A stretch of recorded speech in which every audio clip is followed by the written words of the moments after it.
ഒരു V collar കുർത്തിയുടെ കട്ടിങ്ങാണ് കാണിക്കാൻ പോകുന്നത്. ഇത് ഫോൾഡഡ് സൈഡ്, ബാക്കും ഫ്രണ്ടും. ഇപ്പോഴത്തെ ഓപ്പൺ സൈഡ് 1 2 3 4 പീസ്.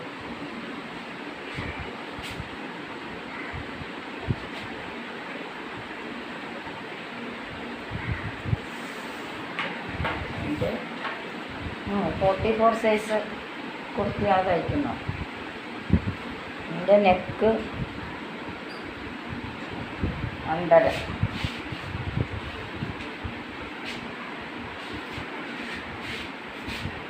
നെക്ക് എടുക്കുന്നത് 2.25. അത് അടയാളപ്പെടുത്തുക. നെക്ക്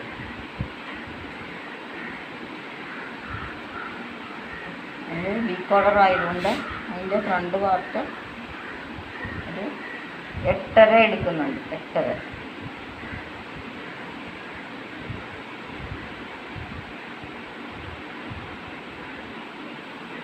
ഇവിടെ നിന്ന് ഇങ്ങോട്ട് 1 ഇഞ്ച്.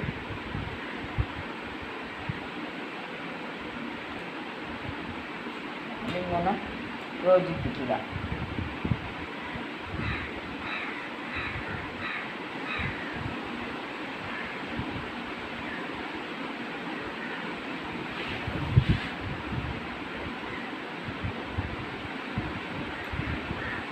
തെളിയുന്നില്ല.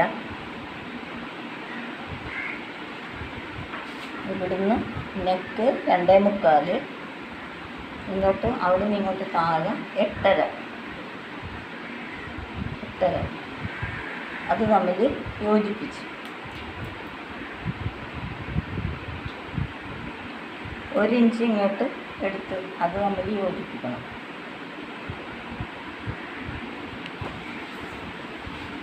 ഷോൾഡർ 7.5. 7.5യുടെ കൂടെ ഒരു 4 ഇഞ്ച് കൂടെ കൂട്ടി 7.25. Sleeve allowance 7.25. അവിടെ നിന്നും ആം ഹോൾ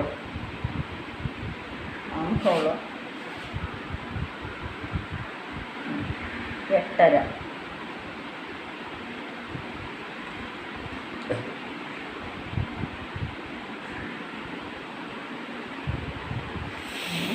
ചെസ്റ്റ്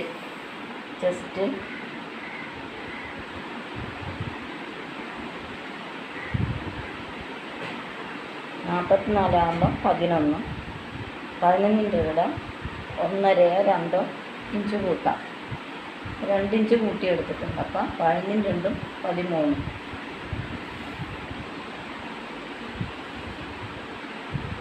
ഇത് 11.5 അടയാളപ്പെടുത്തണം. ഒരു 1/2 ഇഞ്ച് സ്റ്റിച്ചിങ് ഇത് എക്സ്ട്രാ 2 ഇഞ്ച്. ഇതും ചെസ്റ്റും കൂടെ യോജിപ്പിക്കുക.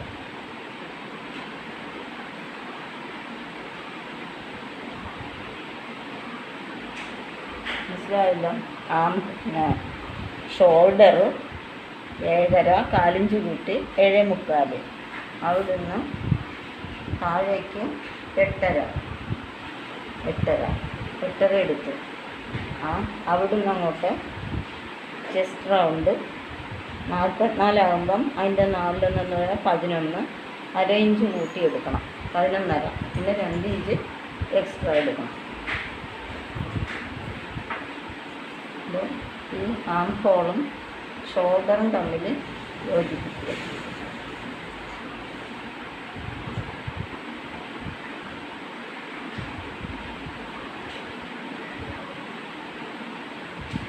അതിൻ്റെ മധ്യത്തിൽ നിന്ന് 1 ഇഞ്ച് ഇങ്ങോട്ട് 1.5 ഇങ്ങോട്ട് എടുത്തിട്ട് നമ്മളതൊരു ഷേപ്പാക്കുക. പിന്നെ ഇവിടുന്ന് ഒരു 1/2 ഇഞ്ച് ഇങ്ങോട്ട് എടുത്തിട്ട് ഫ്രണ്ട് കൈക്കുഴി, ഇത് ബാക്ക്, ഇത് ഫ്രണ്ട്. ഞാൻ ഇവിടെ നിങ്ങോട്ട് വേസ്റ്റ് റൗണ്ട്, വേസ്റ്റിൻ്റെ ലെങ്ത് 15.5.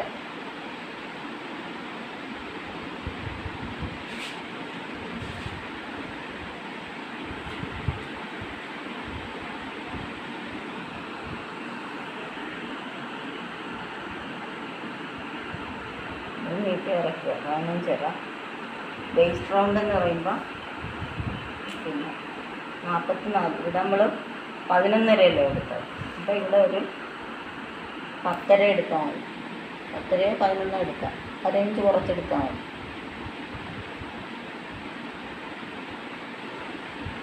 15 ഇനി 2 ഇഞ്ച് എക്സ്ട്രാ എടുക്കണം.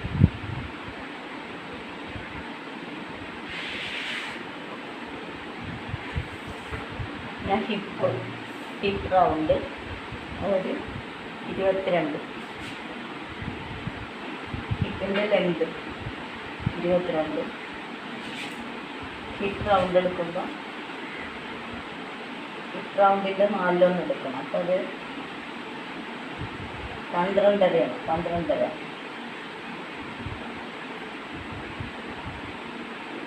അതിൻ്റെ കൂടെ 1 ഇഞ്ച് കൂട്ടിയാൽ മതി.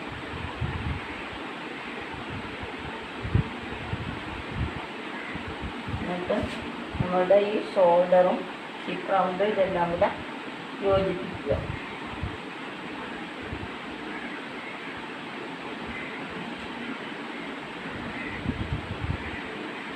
തെളിയുന്നില്ല, ഇത് നമുക്ക് കാണാമെന്നറിയില്ല.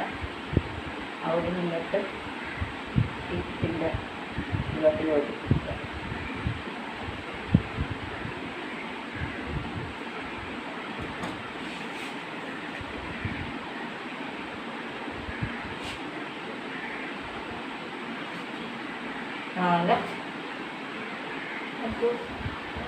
വിരിവെടുക്കും.